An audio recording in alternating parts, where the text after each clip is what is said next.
Hi folks, BrickSidious back here with another LEGO Star Wars custom build. What can you say? This is just simply stunning. It's the Empire over Jedha City mock from the Rogue One movie. And yeah, I forget the name of the designer, but it's on rebrickable. And these bricks were from Mold King MK Stars. A lady, I think she got like a storage locker auction or something with a bunch of random stuff, and there was some Lego in there. She didn't know what it was or anything, so I bought it from her. It was it was built by the former owner, but it was all banged up from transport and things, kind of like half fallen apart. So and then more stuff fell apart too as she shipped it to me, but that's fun. Kind of like rehabilitating a half broken set, and the instructions weren't included, but it's on rebrickable for about $20. It's funny, like the PDF is like in 10 parts. It's so big, and I think it probably adds up to like 400 megs. But yeah, pretty high quality, easy to follow instructions for $20, like I said. And the city part and the tan walls here, fortunately those were intact in shipping because that looked really tedious. I didn't want to build that part, but the brown mountain part, the little base kind of crags and stuff had fallen off, so it was really funny. Like the instructions of course make you build from bottom up, but now I had the mid section built and all this bottom part had fallen off, so I kind of started with the instructions and tried to figure out like where the remaining pieces would fit back into the build. So that was an interesting detective exercise there. And of course, I took some liberties here and there, but it's a mountain. Like, who cares if it's not exactly to spec with the instructions? It looks pretty good from afar. And then the city itself, yeah, a lot of one by one pieces, as you can see. Yeah, pretty painstaking, but it looks so awesome. Very realistic. I like the floating space vehicles here and there. And then, what can you say? Yeah, the Star Destroyer, one of my favorite ships in the Star Wars universe.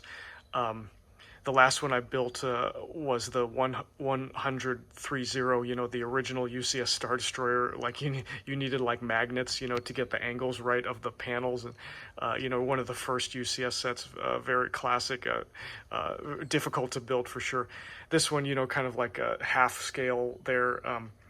But it's a fall kind of amateur design. So the panels are put together with a lot of these turret round turntable circular pieces that so it's pretty flimsy in there, but they got the angles right with some of like knob and shoulder joints and some hinge joints in there. So yeah, let me take you a tour around. Yeah, a fully detailed ventral side, which is really cool. Yeah, the shield generator, docking bay, 2 docking bays actually. And the funny thing is, yeah, so the Technic lift arms here, keep the ship above the town, and then there's like maybe this is the old Jedi temple here with some trans pieces at top that provide the space, and the Star Destroyer just sits on like a 2x2 a 2x1 trans plate, so it's a little wobbly, but it's not too heavy, so it gets the job done. This piece is super fragile though, so I didn't want to take chances, so I wrapped it in clear tape. Yeah, so you can't really tell too much. So and then yeah, like during transport, these Technic lift arms, these 15 circle Technic lift arms, I think that's the longest Technic piece that Lego makes.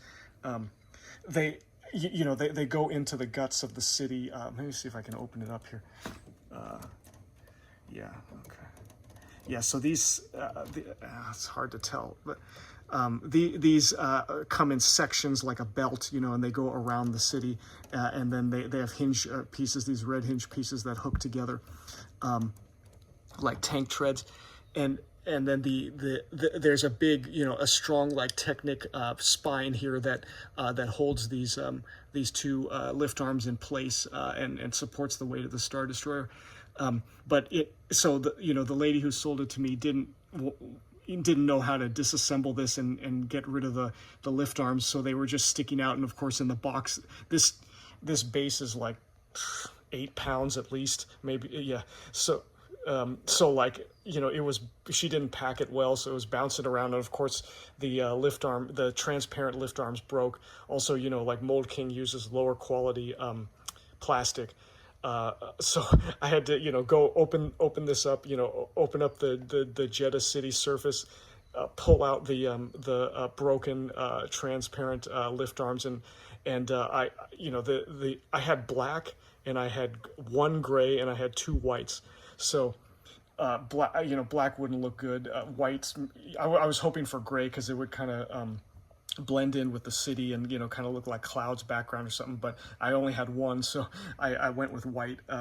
But from afar, it's not that noticeable. I mean, even the transparent lift arms, you can see them too. But I feel much better, using real Lego elements here, that are stronger, that can support this the weight.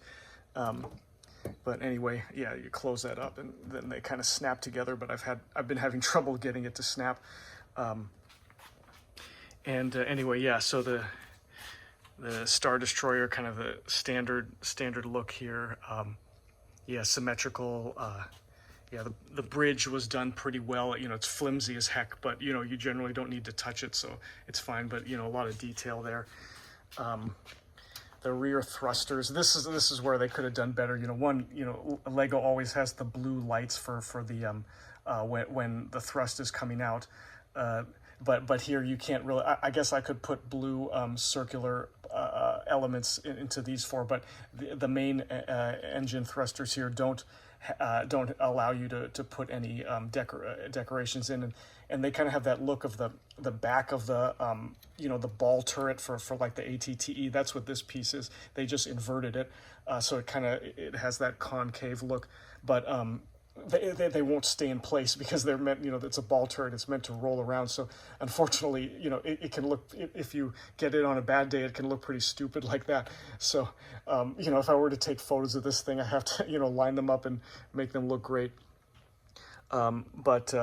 Yeah, immediately this is vaulted into like the top 5 sets in my collection. I had wanted it a long time, but frankly, I was so intimidated of building this tedious city and mountain part. So fortunately, I got a semi-assembled U set that like took care of that, and then I could just do the fun part with the actual capital ship. So yeah, I stayed up till like 5 a.m. Working on it, and then I finished it today after work. So yeah, labor of love. I'm not tired at all. It's yeah, kind of sad that it's done. Of course, there's a few pieces left over, so I don't know what step I missed here or there. But yeah, highly recommend this. There's a smaller scale version of Empire Jedha City too, but I don't think it looks very good at that scale. This is probably about 14 inches long, 14 inches tall. The other one is maybe 6. I want to say.